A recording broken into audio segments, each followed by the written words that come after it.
Hello students, कैसे हैं? सब अच्छा? चलिए, वेरी गुड। और जो मैंने पिछले वीडियो में बताया, प्रीवियस वीडियो में मैंने जो बताया, आपको समझाया, वो कोई मेरा पर्सनल नहीं था। मैं सिर्फ आपके लिए बोल रहा था, ठीक है? क्योंकि जब आप पढ़ेंगे ना, तभी कुछ हो सकता है। आपके मम्मी पापा का अरमान पूरा हो सकता है, आपका अरमान पूरा हो सकता है, आप डॉक्टर बन सकते हैं, आप इंजीनियर बन सकते हैं, ठीक है? ये सारी चीज़ें पढ़ाई पे हैं। मैं भी कुछ बनना चाहता हूँ, ठीक है? लेकिन शायद जिस समय मैं था, उस समय कोई और नहीं था जो हमारे को गाइडलाइन दे सके। मैं आप लोगों के लिए इतने संघर्ष करके आया हूँ, तो मैं चाहता हूँ कि आप लोग इतने संघर्ष ना करें।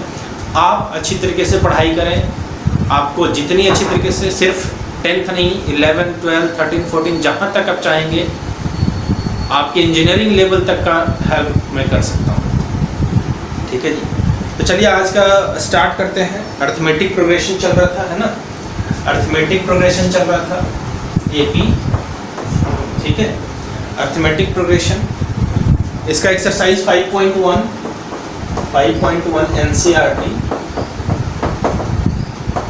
एनसीईआरटी क्लास 10th, ठीक है जी?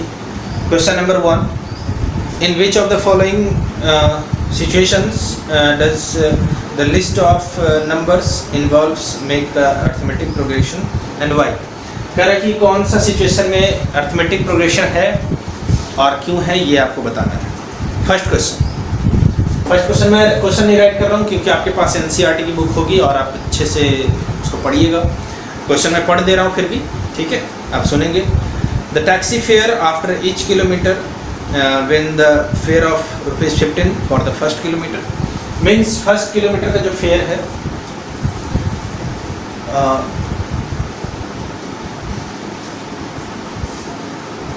फर्स्ट किलोमीटर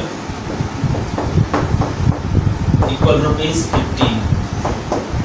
ठीक है जी? And ₹8 each additional kilometre. और सेकंड के लिए क्या हो जाएगा जी? Second kilometre is equal to ₹15 plus 8। Third के लिए क्या हो जाएगा जी? थर्ड किलोमीटर इक्वल हो जाएगा 15 प्लस 8 प्लस 8।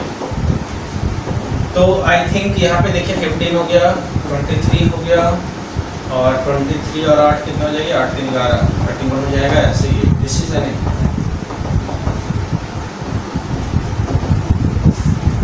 अब इसको एपी क्यों बोलेंगे? क्योंकि जी इसके कॉमन डिफरेंस जो है वो क्या है? कॉमन डिफरेंस क्या है? इक्वल है। और जब इक्वल होगा तो मैं क्या कर सकता हूँ कि वो एपी में। सेकंड क्वेश्चन पे चलता हूँ, बहुत ज़्यादा नहीं है, बस आपको बताना ये है कि क्या ये एपी में है या ऐसे हो। चलिए नेक्स्ट क्वेश्चन की ओर पढ़ते हैं। तो नेक्स्ट क्वेश्चन है हमारा,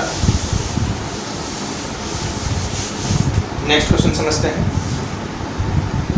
the amount of air present in the cylinder when a vacuum pump removes 1/4 of the air remaining in the cylinders at a time.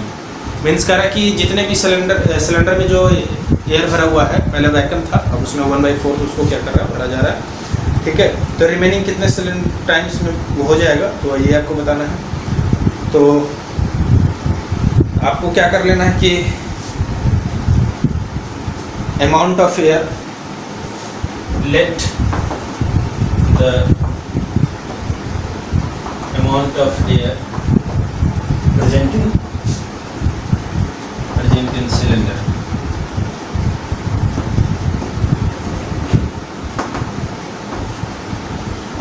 By, ठीक है? मैंने बाई मान लिया। तो जो फर्स्ट टाइम होगा, फर्स्ट टाइम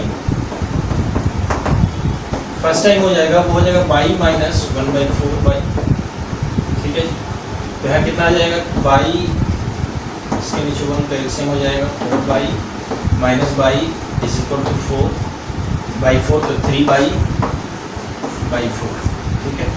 सेकेंड टाइम क्या हो जाएगा जी? सेकेंड टाइम हो जाएगा आपका, सेकेंड टाइम हो जाएगा बाई माइनस 1/4 इंटू 3/4, कितना हो जाएगा? बाई माइनस 16 3/, एलसीएम क्या आएगा जी? 16 आएगा, 16/, माइनस 3/,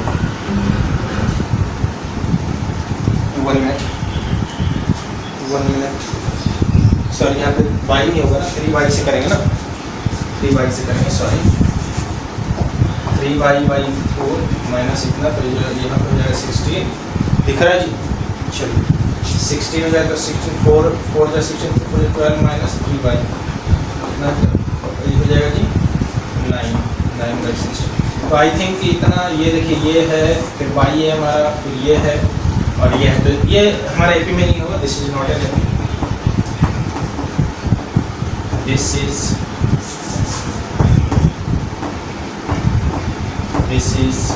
नॉट एन एपी। ठीक है, नेक्स्ट क्वेश्चन की ओर आगे बढ़ते हैं, आप लोग नोट कर लीजिए। ठीक है, कह रहा है कि the amount of money of the account every year 10,000 deposit and compound interest eight 8% per annum. तो आपको सीधे सीधे मैं बता देता हूँ कि जो कंपाउंड इंटरेस्ट होता है, हाँ जी, तो नेक्स्ट क्वेश्चन कह रहा है कंपाउंड इंटरेस्ट, तो सीधे सीधे आप याद रखिएगा,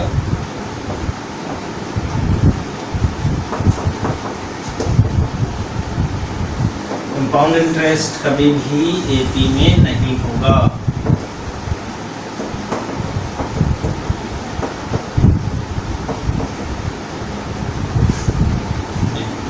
चलिए क्लियर, चलिए अब आते हैं second number question.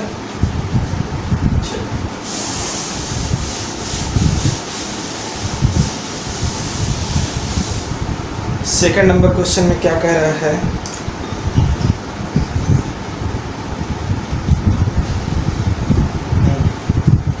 write the first term of an AP and the first term A and common difference D the given below। First 4 term right करना है, ठीक है, और A और D आपको दिया हुआ है, आपको फर्स्ट 4 टर्म आपको राइट करना है। ठीक है, ये दिया फर्स्ट क्वेश्चन में दिया A = 10 और D = 10 दिया।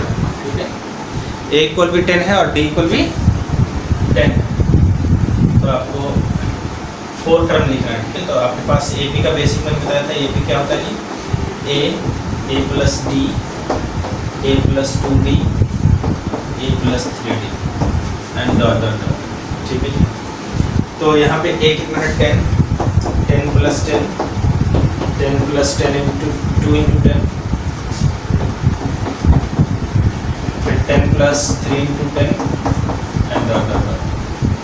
यहाँ 10 हो गया, 20 हो गया, 30 हो गया, 40 हो गया, दैट इज। ठीक है, तो ये था, और इसी तरीके से आप राइट कर लेंगे। एक एक क्वेश्चन बता देता हूँ सभी का। ठीक है जी, एक एक क्वेश्चन सभी का बता देता हूँ। इसके बाद question number 3, question number 3 for the following APs right the first term and common difference. First question है आपका, या हाँ फर्स्ट क्वेश्चन है 1 3 1 -1 -3, ये सेकंड का फर्स्ट था, सेकंड का फर्स्ट। ठीक है जी, चलिए नेक्स्ट आते हैं।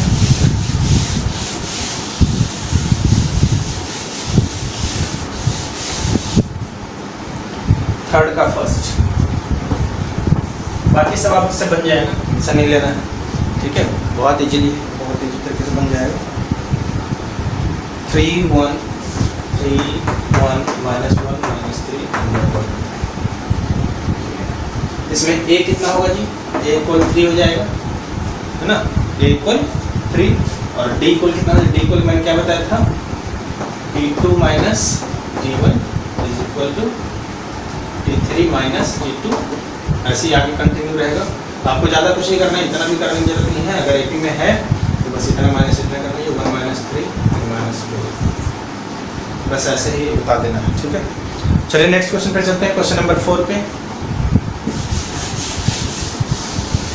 हाँ जी, अगर समझ नहीं आया तो वीडियो को पीछे करके आगे करके जो भी जैसे भी देखना चाहते हैं आप देख सकते हैं, और उसे भी समझ नहीं आया तो आप कॉन्टेक्ट कर सकते हैं। ठीक है, चलिए क्वेश्चन नंबर 4 पे आते हैं, और 4 नंबर क्वेश्चन ये कह रहा है कि which of the following, which of which of the following are AP if they from an AP, find the common difference. अब करें कि AP है या नहीं है, पहले ये बताना AP में है या नहीं है।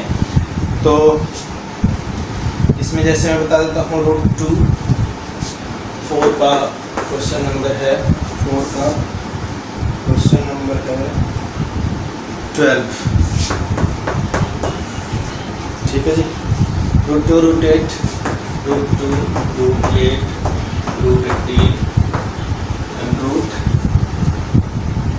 √32। क्या ये AP में है या नहीं है ऐसा पूछ रहा है, ठीक है। तो आप कैसे बताएंगे, इसको ये तो √2 है, इसको रहने देते, इसको हम 2√2 लिख सकते हैं, इसको 3√2 लिख सकते हैं, इसको 4√2 लिख सकते हैं ना। तो देख लीजिए यहाँ तो D सिर्फ D आपको निकाल के देखना है, ठीक है। तो 2√2 माइनस √2, तो यहाँ पे कितना आ जाएगा जी, 2√2 में से √2 करेगा तो √2 बचेगा, है ना। आप इस तरीके से यहाँ इसको मैंने माइनस किया था, यहाँ पे आया √2, यहाँ अगर माइनस करते हैं तो 3√2 माइनस 2√2, 3 में से 2 चला जाए तो एक बचेंगे, √2 बचेगा यहाँ भी, तो √2 यहाँ भी, √2 यहाँ भी, तो ये दोनों क्या है, इक्वल है, इसलिए ये क्या होगा, AP में होगा। और AP होगा तो इसका कॉमन डिफरेंस कितना हो गया, √2 हो गया, बस कॉमन डिफरेंस लिखना था, कॉमन डिफरेंस लिखना। And right 3 more term, 3 term और भी लिखना था, तो √2 इसमें आगे हो जाएगा, √2 ऐड हो जाएगा ना, 4√2 हो गया, तो इसके बाद 5√2 हो जाएगा, 6√2 हो जाएगा, फिर 7√2 हो जाएगा, है ना, ऐसे आगे चलता चला जाएगा, ठीक है जी।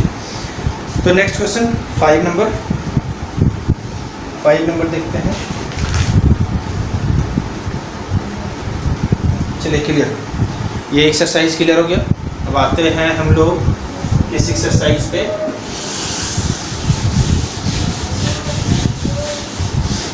ऐसा करते हैं, इस वीडियो को इतना ही रहने देते हैं और इतना क्लियर करिए आप लोग, इसके बाद हम नेक्स्ट वीडियो में आपको और कुछ आगे बताता हूँ, ठीक है। चलो जी, इतना ही आज रखते हैं, ठीक है। और जो बताया हूँ उस पर ध्यान दीजिए, आप लोग पढ़ाई कीजिए और